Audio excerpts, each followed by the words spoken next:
This is BYU Sports Nation, brought to you by the BYU Store, simulcast on BYU TV and BYU Radio.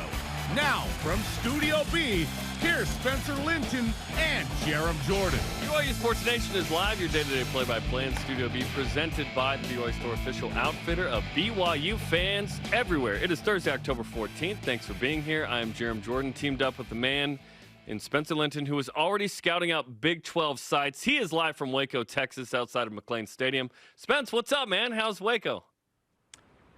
Waco is nice and humid, a lot of rain last night, but we're here. It's going to clear up for BYU football at Baylor on Saturday. It's supposed to be a beautiful 72 degrees, and I have good news, Jarom.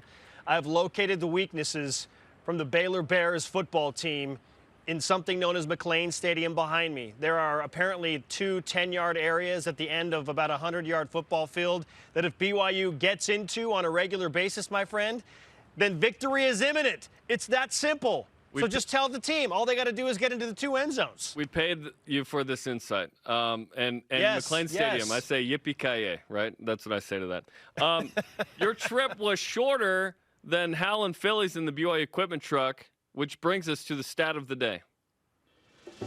It's the BYU Sports Nation stat of the day. As the crow flies, which is not how BYU transferred the truck, it is 1,007 miles between Provo, Utah, and Waco, Texas. For the latest on the truck tracker, out on the road for the longest road trip since the bowl game in Coastal Carolina, we now go live to the road. I don't even know where they are. Hal Morrell on the phone with Philly Taufa in the truck. Hal, how you doing, and where are you guys?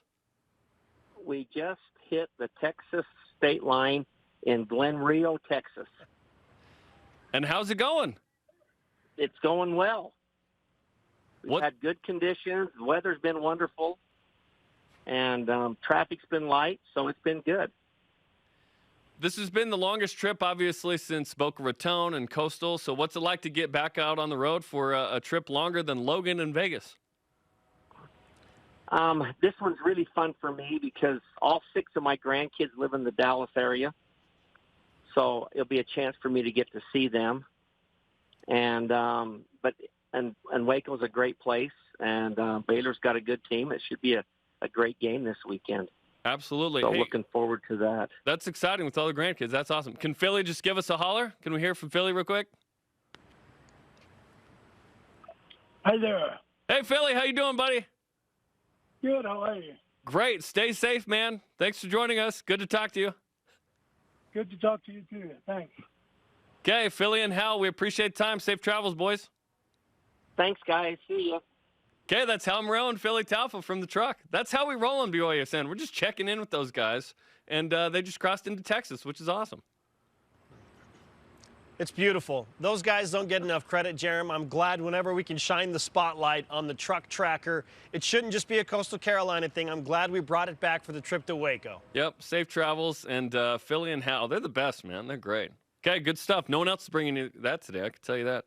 Here's your show lineup, the latest on the quarterbacks, Baylor Romney specifically. Aaron Roderick weighs in. Riley Nelson will join us to discuss the gamesmanship of sharing information about your former team. Obviously, Jeff Grimes and Eric Mateos with Baylor. Did Riley Nelson talk to BYU about Utah State after he transferred? If BYU beats Baylor, do we believe the Cougars will run the table? And Deep Blue profiles the Nacua brothers and the adversity of losing their father and how he set them up to use sports as a platform. But first, here's today's headlines. 19th ranked BYU football, now just over 48 hours away from their first contest within the Big 12 as a pseudo member of the new Big 12. Baylor is the opponent, and a BYU quarterback, Baylor Romney, is an understandable major topic of conversation. Is he cleared to play after being concussed approximately 2 weeks ago? BYU offensive coordinator Aaron Roderick has the latest. He's back at practice. He hasn't taken as many reps as Conover, so right now I'm not sure yet if Conover will be if Baylor, where Baylor will be in the pecking order. That we still have another day. Jarom, I'm glad that Baylor Romney has been cleared to practice to a degree, but If I'm reading between the lines, I just don't expect that he's going to be ready to go on Saturday against Baylor, which is unfortunate for BYU's quarterbacks. Yeah, Thursday's a big day for that, so we'll see if Baylor's good to go today. But Baylor lived in the Mormon colonies, but grew up mostly in El Paso, so he's actually a Texas kid.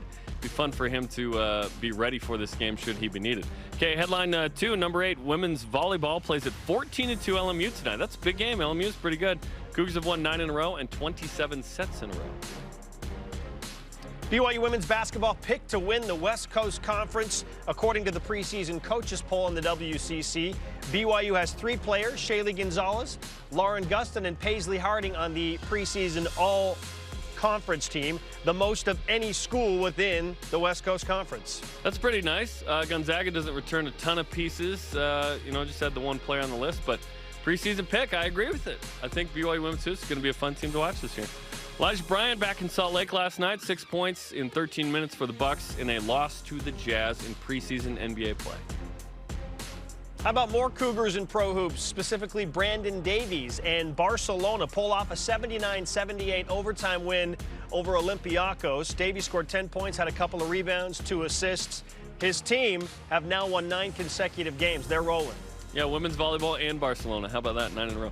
Ashley Hatch in the Washington Spirit of the NWSL beat the North Carolina Courage 2-1.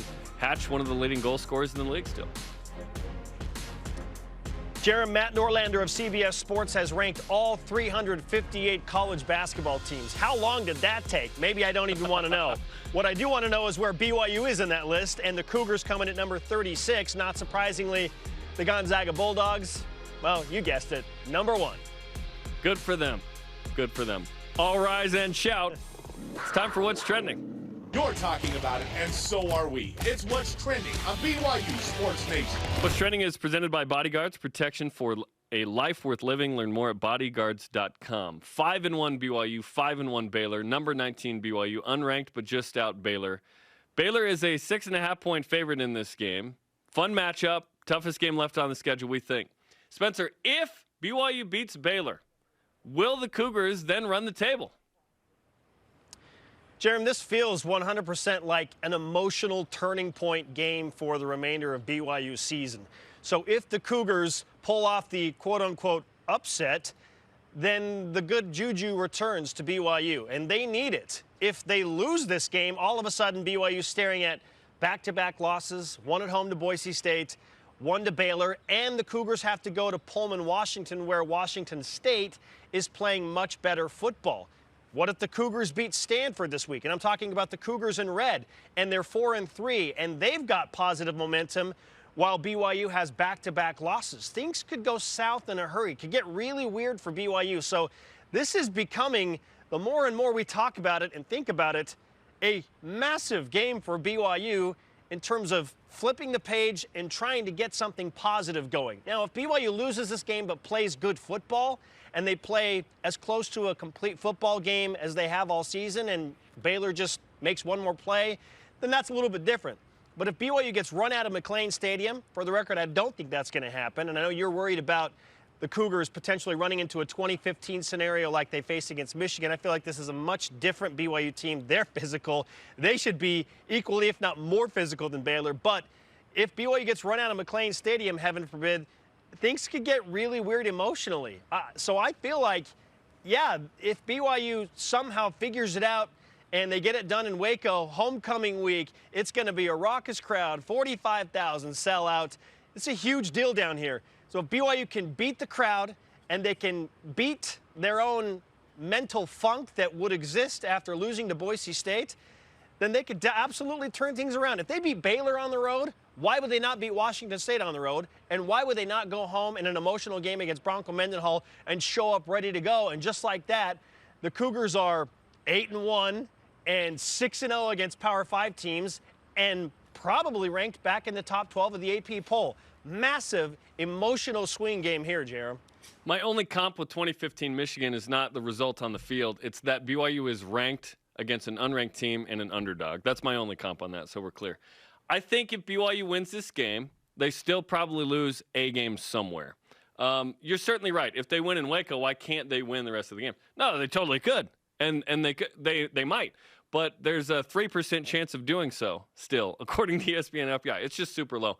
There's going to be, if a Boise State game like Saturday can happen, it can certainly happen against Washington State, Virginia, and USC. I don't think it happened against Idaho State and Georgia Southern. And that'd be okay. If BYU finishes 10-2 in the regular season, ecstatic. 9-3 still might be good considering 7 Power 5s in this whole season, right? And then you see what happens in the bowl game. If it's the Independence Bowl and it's Conference USA, you expect to win. If it happens to be the guaranteed rate bowl and it's Big 10 or Big 12, now that's an 8th Power 5, and that truly was a Power 5 schedule, right? So we'll see what happens. I am up for this game in a different way where I think this is going to be a unique challenge. It reminds me of Arizona State. BYU was really, really good in the Utah and Arizona State game of being ready for the game. And yes, BYU did turn it over twice against Arizona State, but overcame that with a couple of turnovers themselves, including the play of the year where Tyler Algier gets the ball back in the same play. It's crazy. But I think because it's a road test and it's not 80% BYU fans in Vegas, it certainly is a different challenge. Baylor's really good. We know what Jeff Grimes brings to the table. He's doing great things with that offense. They haven't thrown an interception. They're averaging 7 yards a carry. It's going to be a fun challenge there. And homecoming's a big deal. We talked about this. It's a homecoming game. There's a lot around this game. But if BYU can pull this off, I still think there's a loss somewhere in the Final 5. I don't know exactly who, Washington State, Virginia, or USC. But certainly BYU could run the table. There's just a low chance of doing so.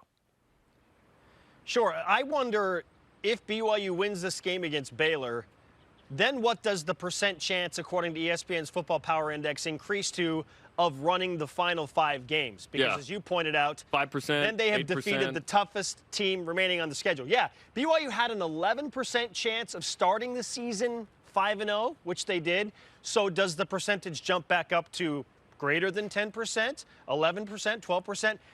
Again, if BYU wins this game, then who's the toughest opponent remaining on the schedule? Is it Virginia at home? Are we starting to feel like USC to close out the season in a year where they might not even become bowl eligible is now less of a challenge than Virginia or even, yikes, at Washington State? I'm not ready to go that far, but what is USC? Who are they right now? If BYU passes the big challenge in Waco, man, I like their chances to keep that mojo and keep it rolling as they take on the Cougars in red and Virginia at home. All right, Jarom, topic number 2. Does the outcome of Saturday's game for BYU at Baylor depend more upon quarterback play, or, I hate to bring up the word because it burned BYU last week, is it more on turnovers? It's a good question. It's probably both, right? But if BYU turns it over a bunch, no shot, right? It's just going to be tough. Unless I'm talking margin. If BYU's like -2 or 3, feels like that's going to be tough because this feels like a good matchup, right? Against Arizona State, again, this feels like Arizona State, like a good team that's top 25-ish that BYU's got to really show up for and can handle, BYU's power and speed. The Rock isn't at this game, right? That was a big difference in that Arizona State game. Tyler Algier's play, massive play in that game. Can BYU somehow summon a similar performance without the Rock, right? Where they can limit turnovers, where they can take care of the ball. And we have yet to see a bad quarterback performance, by the way. I know Jaren Hall could have been better, but he wasn't the issue on Saturday, as we've chronicled. So I'm going to say turnovers. I think BYU's really got to be even or positive to win this game. I don't, -1, obviously, you could be if that's not inside the 25. Like, BYU's turnovers on Saturday were super terrible field position turnovers. Not all turnovers are the same, right? Inside the 25 twice, and then Lopini Katoa is going to score. So all of those were as bad as they can be, right? Minus actually happening in the end zone. Think about how weird the atmosphere got at LaVell Edwards Stadium after the second turnover that BYU gave up on that second fumble by Lopini Katoa. So if you want to talk about taking the wind out of the sails for a home team, case in point is 5 or 6 days ago, Boise State at BYU giving the ball away to the Broncos, a team that on paper they should beat at least 9 times out of 10 if they played the game 10 times. So Jarom, for me, it's all about the turnovers. And, yeah, the quarterback is a big part of that, but I don't think BYU's quarterbacks, at least from what we've seen this year, have been prone to give the ball away all that much. Sure, there have been a couple of interceptions. One came at the end of a half. The other came late in the game with Jaren Hall against Boise State last week and just kind of threw it up. I'm not trying to say that BYU's not going to turn the ball over with the quarterback, but if you want to win a game on the road, and you want to quiet a crowd, man, winning the turnover battle is the way to go.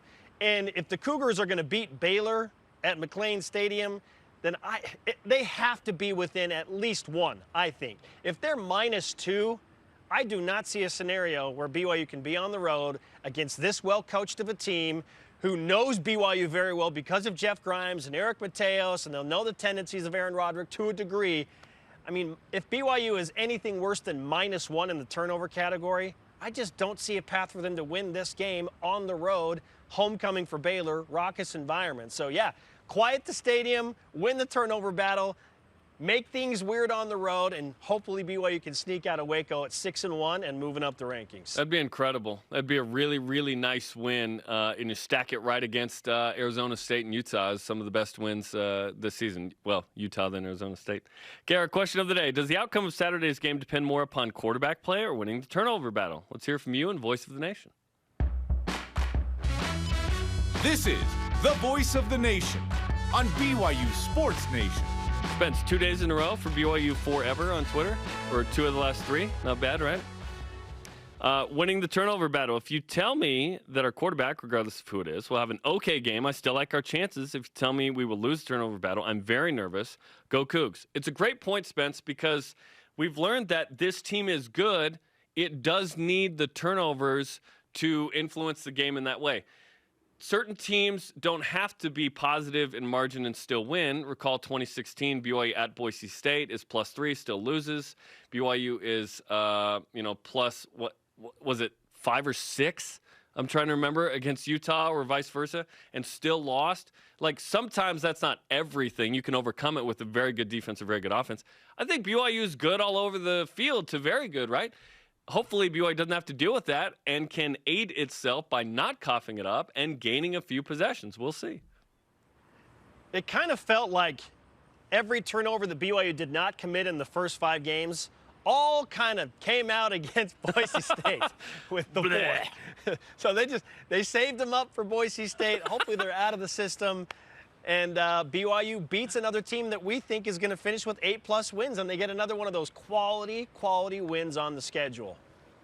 Amen to that, man. Like a bunch of kids saving their tickets at Nickelcade over a few visits.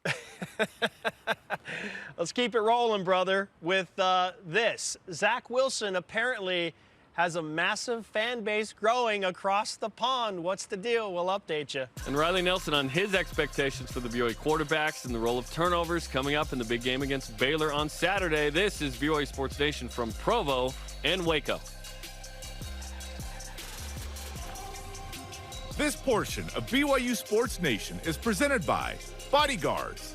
Protection for a life worth living.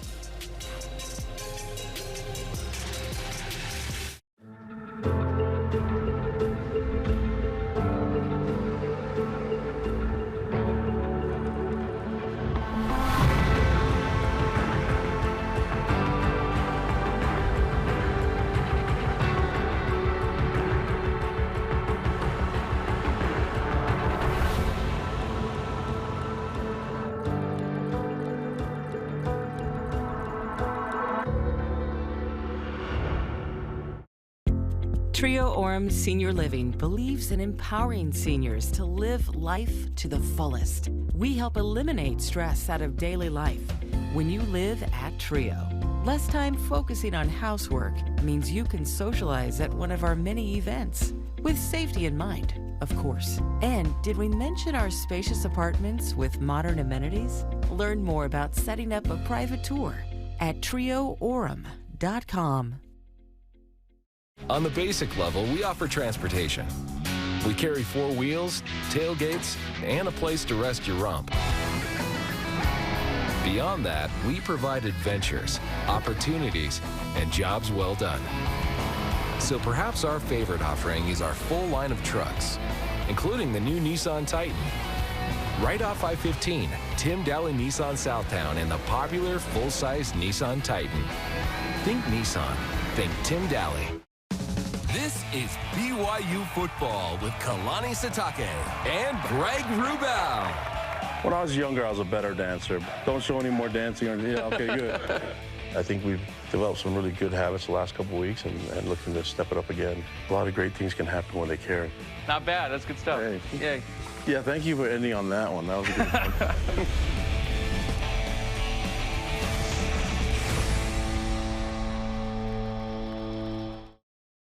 BYU Sports Nation is presented by the BYU Store, official outfitter of BYU fans everywhere. Get ready for BYU at Baylor Saturday. Cougar pregame live on BYU Radio starts at 1:30 Eastern. As we get you set for that with Jason Shepard and Greg Bell and Riley Nelson and Mitchell Juergens. Can't wait for that. 1:30 Eastern Saturday on BYU Radio and the app. We're live in Studio B. Jarom Jordan here. Spencer Linton in Waco, Texas. A tweet coming in from at BYU Equipment. Truck Tracker. This is Billy Nixon, Dr. Nixon. We're now in Texas. This is from Hal. Didn't get a picture of the stateside as we entered the state. I was on the phone with Sports Nation at the time. Tell Ben, our producer, I'm sorry that I forgot to say all is well at the end. But all is well, from Hal. To which the Cameron Tucker fan club tweets, well, we can blame Jarom Jordan for that. It's my bad that Hal didn't get the picture of the Texas state sign. My bad. But we had him on the phone. BYU at Baylor coming up Saturday. Lots to discuss in this one. This morning, I chatted with BYU radio analyst Riley Nelson about the matchup. Riley, a roller coaster of emotions from Saturday to now where, hey, the undefeated season's over. BYU coughs it up a bunch. Now BYU's playing a tough Baylor team. Maybe the toughest game left on the schedule. What are you going through emotionally as you navigate a season that obviously has been successful for BYU, 5-1 through the first 6, but now BYU plays a tough Baylor team, and you hope that BYU comes out with a win, which would actually be an upset according to Vegas, even though BYU's the ranked team. Yeah, I mean, you're trying not to dwell on the past, but it was a disappointment. You take away the points off turnovers, and the defense performed great, right? Holding their offense only to field goals. And the offense, obviously, there was enough production from a yardage standpoint, but the unfortunate fumble in the red zone. Anyway, it's been well documented. My tough thing is 2 losses in a row. Like if you were to lose game 3 and game 8 and finish the regular season 10-2, you don't lose as much momentum because you take a minor hit and staring down the barrel is what is there to me the toughest challenge. At least definitely thus far, and probably what will be of their entire 12-game season. It will definitely be an uphill climb. And if they don't happen to come out on top, you've got the 2 losses right in the middle of the season that's going to take all the steam out of at least the publicity and the notoriety. I know the locker room. I know Sitake. I know the coaches, the captains. They don't care as much about this as we all do. But suffering 2 losses right in the middle of the schedule puts you in this V scenario, right? Well, sorry, actually it was up, then down, and then climbing your way back up. But Washington State, USC, Virginia, these games on the back end of the schedule have potential to, quicken that slope back up into, being a top 20, top 15, maybe even if they can somehow pull it out of Baylor, then they'd be right back into top 10 conversation. But you asked how I was feeling, and I just let a whole bunch of thoughts and emotions out on you. So needless to say, I'm conflicted but hopeful. Yeah, it's interesting, too, because Saturday it's like, hey, if BYU takes care of the ball, probably wins that game. Let's talk to quarterback situation versus turnovers. What will have a bigger impact on the game? BYU's ability to take the ball away and not cough it up, or quarterback play? Great question. I don't mean to be too simplistic, but I think it's turnovers. Kalani Sitake coach teams whenever they take care of the football, they win every game. I think it's every game but a couple in the going on 5 seasons that he's been here. And this team has shown that they're a complete team that's able to get it done in all 3 phases. So I think and quarterback play is only one aspect of the offense. I believe, and Jarom helped me out here, but I believe it was Coach Lamb who said this week, you can't, when you ride a guy like Tyler Algier or Lupini Katoa to, victories early in the season, a couple of times that they happen to lose the ball and you can't turn around and turn your back on them. So those guys, the run game's been able to win games of itself with defense and special teams.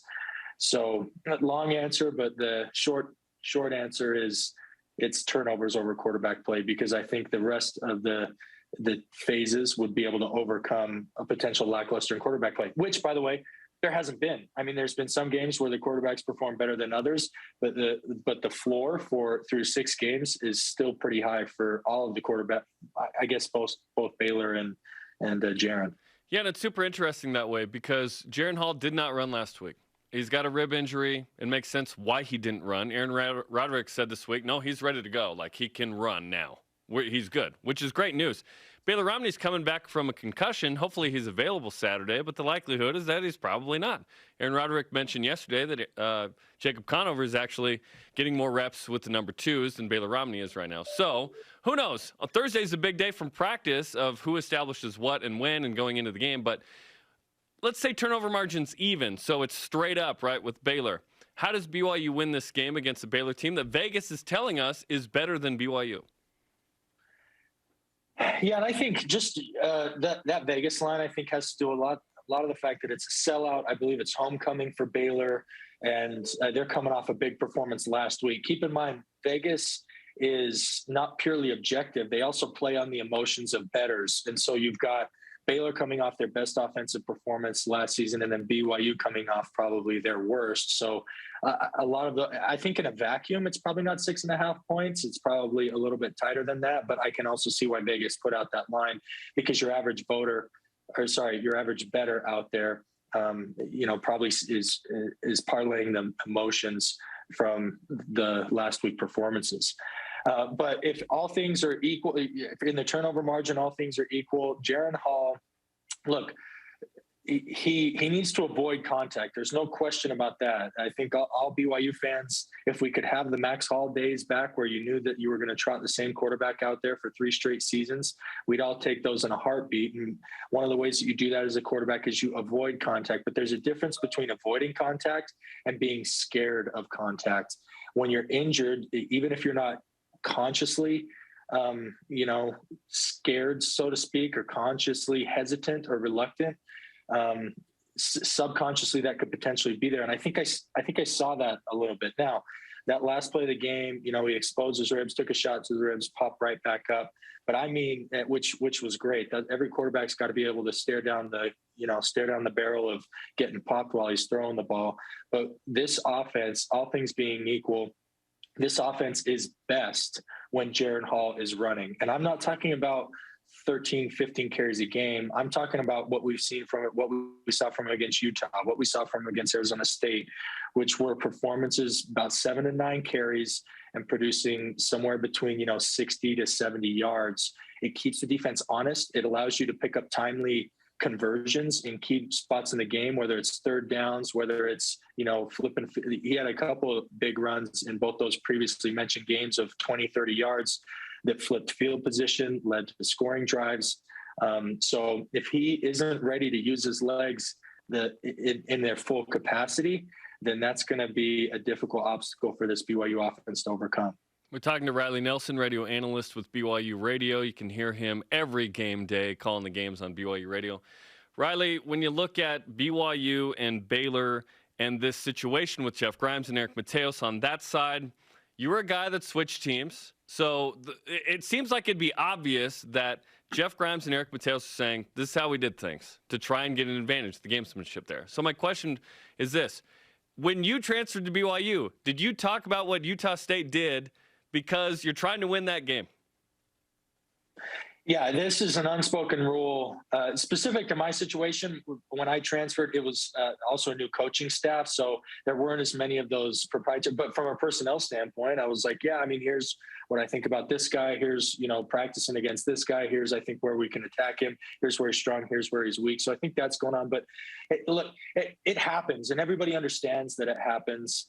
But in fact, funny anecdote. I was listening to Spence Checketts on ESPN 700 up here, who obviously that's a huge station, was interviewing Arizona State because they play Arizona State. And the Arizona State play-by-play guy was talking about how, and by the way, because I'm on BYU Sports Nation, so I'm going to call this out for what it was.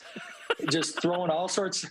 It was just excuses because they were talking about the BYU Arizona State game, and the play-by-play announcer was talking about how BYU has a grad assistant that was with Arizona State last year, and how they spent all this time changing signals and changing the way they communicate so that signs wouldn't be stolen. To me, honestly, for a seasoned staff like Herm Edwards and the rest of those guys, if they're making those kind of mistakes, then that's on them. They've been through this before. What happens when you have, whether it's coaches or players switch, is at the beginning of the week, Dave Aranda and the defensive side of the ball is going to come over to Jeff Grimes after having done their initial film study and said, hey, they run this concept. What do you think? Hey, this guy I think might give us some trouble. Can you give us some pointers? But the reality is if you deviate too much, worrying about this kind of insider trading or this backroom espionage, you're gonna put yourself out of what you normally do, what you're best at, right? So the best recipe for any team when going against an opponent where someone from your side has recently switched over to their side is continue business as usual. Realize that even if they know what's coming, they still have to stop it. And if you execute at a high level, that's going to be very difficult for them. So don't get outside of your, don't get outside of your head. Don't get, or better said, don't get in your head too much. Go in there doing what you got to do, knowing that, yeah, they might, if you've got a couple, wrinkles up your sleeve, they might be prepared against those where you might catch a different opponent unprepared, but you run your base stuff and you focus on execution. And if you, like we said, or it's like the old Remember the Titans line, right? We got 6 plays. It's like Novocaine, you give it time, it'll always work, which that whole philosophy is based on execution. And I think this BYU offense is based on execution. So even though Grimes and Mateos maybe feed Miranda 1 or 2 points here, I don't think it gives them any kind of significant advantage. And it goes both ways, right? BYU knows how Grimes and Mateos function and coach and probably how those signals come in. So that's super interesting. And so what we just learned, Riley, is that if you really want to succeed, according to the Arizona State play-by-play, all you do is hire a GA or staffer of some kind from every team you're going to play on the next season, right? Yeah, exactly. And not to diminish the role of GAs, but like the guys who are like, they're just the life of a GA, right? You're making cut-ups. You don't have much say in the strategy or the game plan that's actually implemented. You have a big role in the execution of it all, but like in that staff room, you're putting together cut-ups, you're pulling, you're doing the statistics on the film. When it comes to the actual strategy and the play calling on the field, you have next to zero influence. Baylor is running for 7 yards a carry and haven't thrown an interception, and they've been really impressive. They have some nice wins. First 3 games are pretty easy. Last 3, some nice wins there. What do you see as advantages that BYU perhaps has over Baylor that it can exploit? I think the advantages are just a deeper schedule of having been tested, starting off the year, the schedule with 3 P5s, going on the road against Utah State, taking their lumps against Boise State, right? There couldn't have been kind of a more deflating or kind of leave a bad taste in your mouth kind of loss than was Boise State last week. Whereas, yeah, Baylor suffered a tough defeat, but it was more like a moral victory defeat. They haven't hit Baylor. I guess this is a long way of saying BYU has the advantage of really being tested, having their mettle tested. Now they're going to have to they're going to have to come out this week and show how well they passed that test or not, by how well they're prepared and how much and how effectively they've been able to put Boise State behind them. But that to me is the main advantage. Schematically or talent-wise, these teams are pretty evenly matched. So I don't see whether it's a front 7 matchup or their receivers versus our DBs or our receivers versus their DBs. I don't see any kind of significant weakness that either team could exploit, which makes me most excited for this game. I think this thing is going to be I don't know that I think it'll be like a shootout, but not like a shootout in the 40s. I think a shootout in the high 20s, low 30s. But it's going to be one of those games like a Tennessee was 2 years ago, or a USC was 2 years ago, where like it's going to come down to the end of the game and who's going to step up and make a big play. And like those 2 games I mentioned from the 2019 season, hopefully it's someone from BYU and they can come out what will be a really quality like landmark win on this season schedule. It is a Big 12 showcase game, whether we like it or not, right? BYU's going to the Big 12 in 2 years, and all of a sudden, boom, BYU plays Baylor, and now everyone in Big 12 country is going to be watching this. I want to go back to Jaren Hall for a second. Do you feel like his rush aggression level could be or might be dictated according to Baylor Romney's availability? Ooh, good question. It might be. I don't know because I'm not in the room. So I'm just going to speak from my experience. It cannot be contingent upon who his backup is. It's the old, whether you want to call it, the old Viking method of burning the ships, or the old cliche that if you have a plan B, you don't really have a plan A. Baylor needs to go in there with a winning mindset, whatever he and Coach Roderick determined that to be, and even Coach Satake determined that to be, and go out and execute. And I think, like I said earlier, this BYU offense is best when he's running. I think he's best when he's running. And no matter who the backup is, honestly, at that point, that goes back to what I said, like you can play to avoid contact, but if you're playing scared, reluctant, or hesitant in any way, it does 2 things. 1, it limits your opportunity to actually be productive. But 2, in my experience, it actually increases the likelihood that you get injured again because you're not playing at that full speed. You're not playing all out. So I sure hope that his willingness or aggressiveness in the run game is not contingent upon whoever's backing him up. We'll see what happens Saturday, 1:30 Eastern time. BYU radio coverage begins. Riley, as always, we appreciate the time, man. Thank you so much. Riley Nelson, former BYU quarterback, radio analyst. We bring Spencer back in from Waco. What's your reaction to Riley's thoughts there, Spencer? I just want to know when Riley's going to become a full-time member of BYU Sports Nation because his analysis is always super on point. I agree with him. I don't have the budget for that. The advantage for Jeff Grimes and Eric Mateos versus the BYU coaches, but we'll touch on that in next segment more specifically. Okay, awesome, good stuff. Coming up, Deep Blue at the Nacuas, and is the familiarity between the coaching staffs, as you mentioned, help or hurt BYU? We'll break it down. This is BYU Sports Nation from Provo and Waco. If I got hurt and was laid up at home, I wouldn't even think to call a lawyer. What a hassle. I'd want to meet them first. What if I told you that for your first consultation, your lawyer will come to you, home or hospital? Really? Really. They do that? If you've been seriously injured, we'll come to you. It's your job to get better. It's our job to deal with the insurance companies and protect your legal rights. Learn more at siegfriedandjensen.com.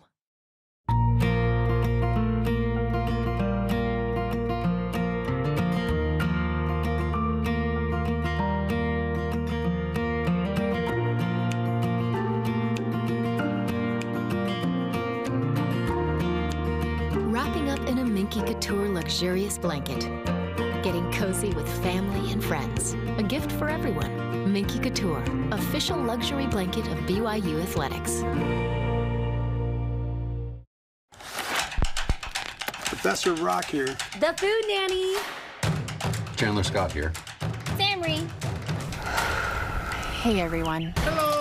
I just want to tell you about this amazing, excellent, cool account called My Style.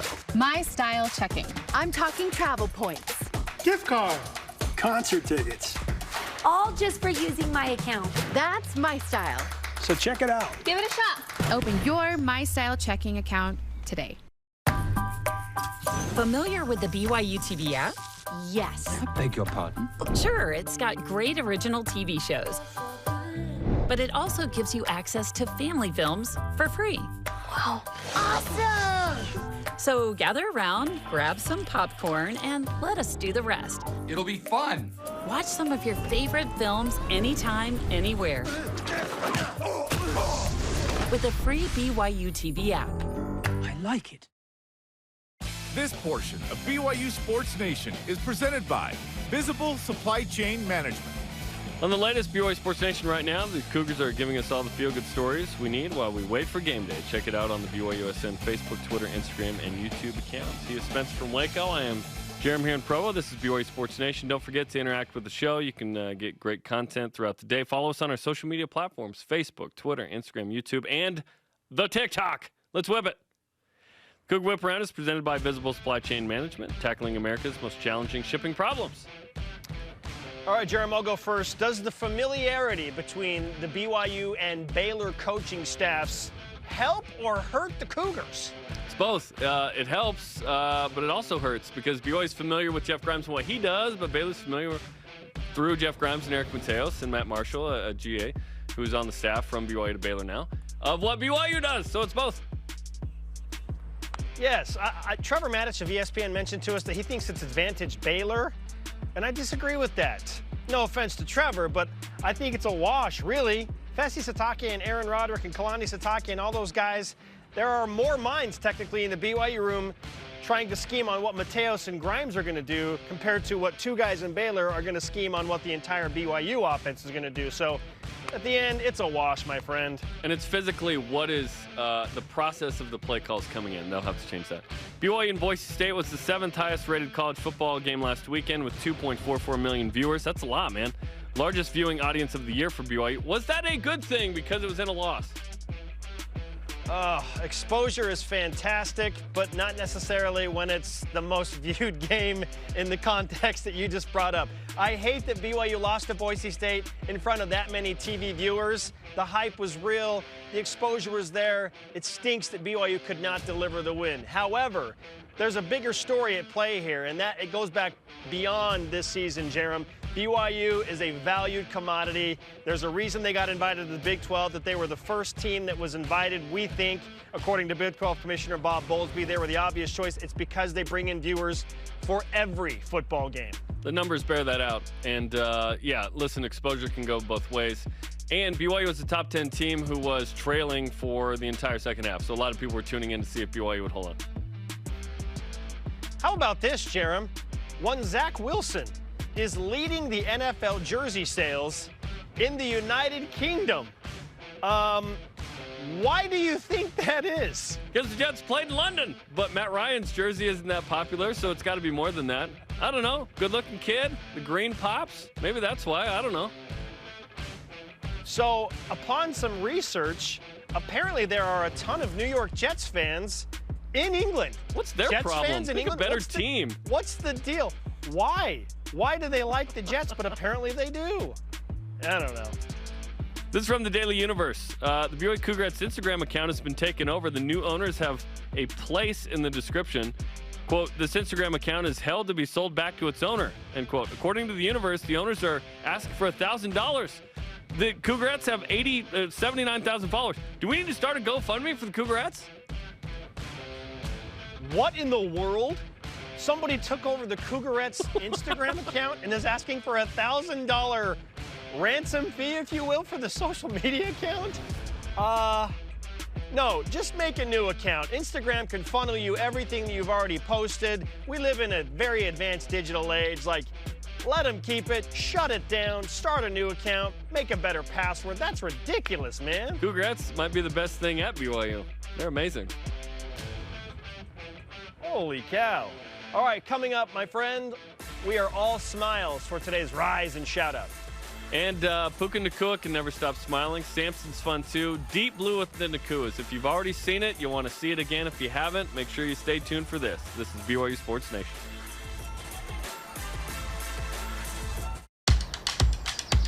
This is where we dominate. Our playground, place of business. This is our promised land, where we seek to find ourselves. And we're here to make sure the spaces our best prove themselves on appear how they should.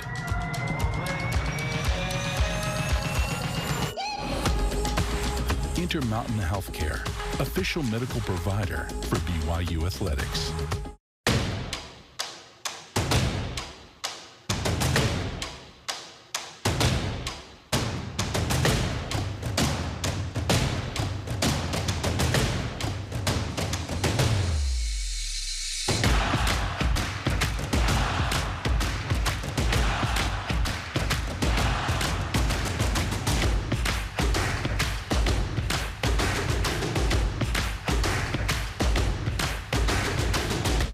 Dexter & Dexter is a full-service law firm offering a wide range of legal services. Since 1995, we have helped more than 20,000 Utahns both to navigate life's challenges and to make the most of life's opportunities. From accidents to wills, from bankruptcy to business law, we are passionate about shouldering your burdens. To learn more about scheduling a no-obligation consultation, visit dexterlaw.com. Is the reason you skipped work today? I'm going to build a rocket. What do you want to know about rockets? Everything. Well, you put all this nonsense behind you, Homer.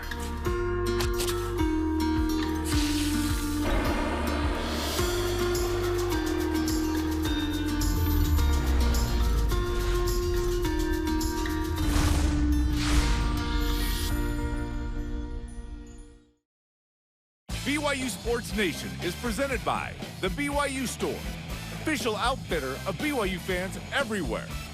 Countdown to kickoff gets you ready for 19th ranked BYU on the road to face Baylor, about a 5-1 team. Saturday, 2 Eastern time on BYU TV and the app. Dave, Blaine, David, and Spencer get you ready with pregame interviews, access like nobody else. Welcome back to BYU Sports Nation from Studio B. Well, the Nacua brothers have been a welcome addition to the receiving corps. Both went to Pac-12 schools out of high school. Samson to Utah for 4 years, make it 5, and Puka Nacua for a couple of years at Washington. But they find themselves now in Provo, a place closer to home. This is Deep Blue featuring Samson and Puka Nacua, presented by Brady Industries. Simply better. So Puka's real name is actually Makea. Puka is a nickname. When he was little, probably when he hit about walking age, he just was this little fat Buddha. Had no neck, had this bald head. Puka's one of the most athletic kids I've ever seen in football. So he's got tons of athleticism, and you look at his body, and he's a big body. He takes everything serious and does it 100%. Puka's like, all right, we're going to work out right now. I'm like, are you sure, bro? We just worked out 30 minutes ago. And he's like, we're going again. And I was like, all right, sounds good, bro. I'm going to win this game because right here, he's about to gutter both of these right here. He's about to throw him right down the gutter and blow it. He's got 2 strikes in a row, but he's not like that. This is exactly how Samson is. He's always going to fight for his family. He wasn't even close. And that's why I actually named Samson. Because when he was in my tummy, I just remember feeling like he just was this strong kid. That's always been his personality. He's just one of those guys that he steps on the field or walks into a meeting room or whatever. He brings a lot of energy to everything he does. He talks to everybody. As much as he seems like he doesn't talk, he talks to a lot of people. It's like he's like the perfect median, I guess. Consistency, baby. I'm out here every time, hitting pins, knocking them down. This kid's just all over the place. It's ugly. It's not beautiful. I play a beautiful game. It's art, what I do. I think he can get annoying sometimes because I spend so much time with him, obviously. Don't ride the highs too high, don't ride the lows too low. But when you know one brother, I think you know the rest in the Nacua family. And these are guys who are full of life, who are competitive, who are passionate about everything that's in front of them. And I'm just thrilled at the chance I have to get to work with 2 of the 5 boys in that family. And I know they're going to make BYU better, and our job is to make them better because they're here. We weren't the wealthiest. We had a lot of kids, and, club sports are really expensive usually because they're traveling 24/7. But we've made it work. My dad made it work. He had us hustle with him, so he would have us set up the concession stands with selling the candy and the drinks during the tournaments. And then at the end of the day, our dad would have us go scrape the gums and then mop the floors down of all the basketball courts in the gym. He helped us to learn ways to give back. There's a lot of good times of working with my dad and stuff. He always loved being at the games. He loved being able to just teach his kids, the sport, instilling in them that fire and passion to play to win and to give it your best. May 14th, 2012. So that's where Pops is at. Yeah. It's game day a little bit. But, I just came to visit family. Get the mind right. Take a little off football. Actually, when this started, there was a baby tree. There's no shade here, honestly.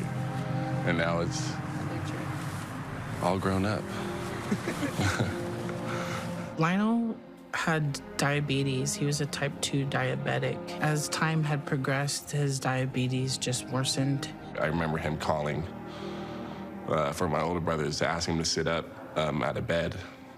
They couldn't really even get him up either. My dad just said he couldn't get up, and he was having diabetic symptoms that I wasn't aware of. And so in that time frame that they were rushed to the hospital, his heart was racing so fast. The medications they were trying to give him to slow down his heart rate wasn't working, so they felt like inducing a coma to help. And unfortunately, he didn't make it. And then stuff happened so quick, and we ended up in Utah. And my mom brought us all here, and probably the best move for us to get out of Vegas, start over. We still did things together as a family, but there was obviously that missing part that wasn't there with us. But there was a plan that he had put together of us just being able to use sports as a platform for us to achieve the wants and goals in our life. And that would be a way for us to help our family and live his legacy, I guess, in a way.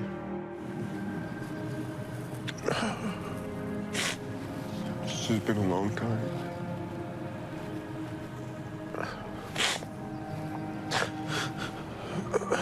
I wish I could come here more, but it's always been a struggle for me to come here. Yes, that's always been the plan. Just stick together with our families. It was only fitting that game one's here in Las Vegas, back where he is and where it all kind of started. Being a loving, eternal husband and a best friend, he was just good to everyone, wanting to help everyone out, trying to figure out every way possible to help them out and help our family out.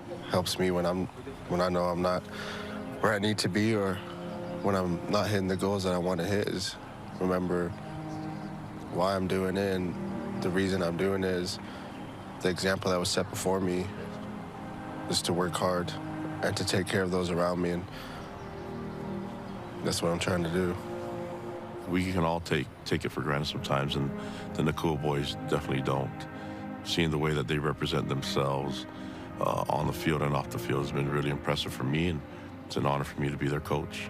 They are very lucky to have their mom that they have. To lose their dad in the phase of life that they did, for their mom to raise 5 boys, with those types of strong personalities, they've kept her young.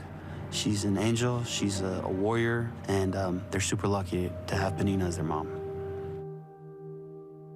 Quarantine was really super nice. Samson came home, everybody was home. It was a hard time, but also a good time. A lot of people were, lost some loved ones. Some people got sick, but for me and my family, I think it was the best thing for us. We got to grow a lot closer. We actually got to spend time away from football. It was nice to be home with everybody. It just felt like we hadn't been home as a family together in a long time. As much as I thought I wanted to get out to Seattle, and I love Seattle, and I learned a lot and grown a lot, and I got to see stuff that I feel like I wanted to see and I wouldn't see out here in Utah. But then I was like, I miss Utah. I miss being around my family. It's what I guess all my family's out here, my mom's cousins and stuff like that, so. Puka, brought it to my attention. The timing of everything is just perfect, honestly. It doesn't seem like God will put anything in our way for right now. Like he said, this is just God's timing. It's all perfect. Everything's aligned. Yeah, I don't know. It was hard. I guess there was nothing bad from my situation at the University of Washington.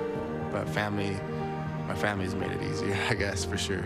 Being able to come home to familiar faces and keep me on track. It was so hard to leave Utah. I mean, 5 years up there, they were always good to me.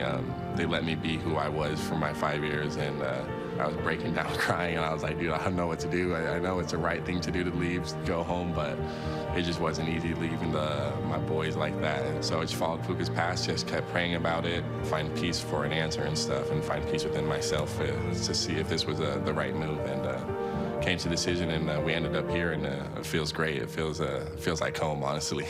What would you think of these two coming together and playing here now?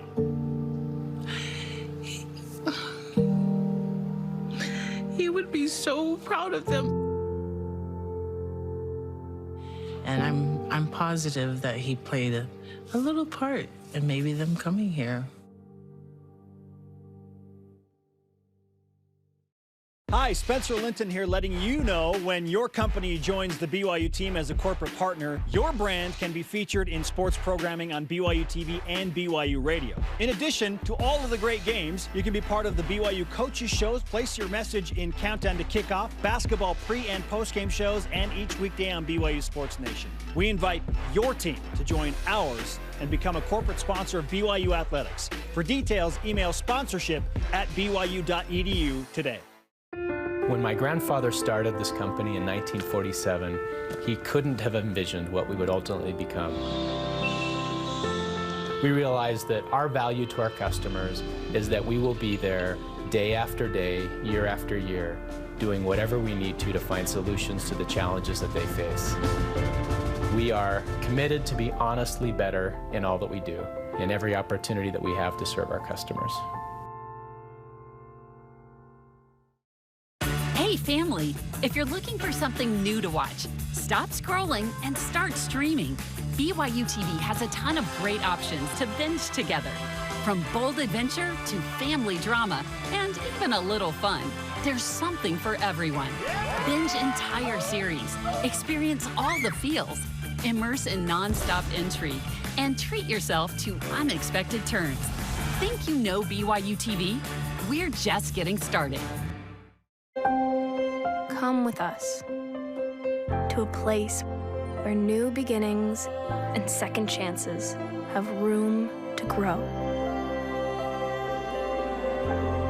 Where past and future are present, and your fondest dream is so close, you can almost reach out and touch it.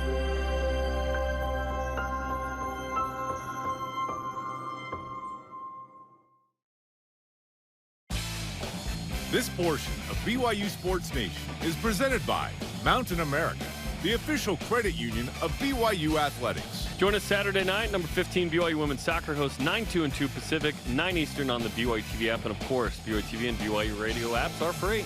Our question of the day, does the outcome of Saturday's game depend more upon quarterback play or winning the turnover battle? Our elite voice of the day is presented by Sundance Mountain Resort. Ben Nichols on Twitter. Turnovers were the only thing so far that have given BYU a loss all season. We've played all three quarterbacks at different times this season.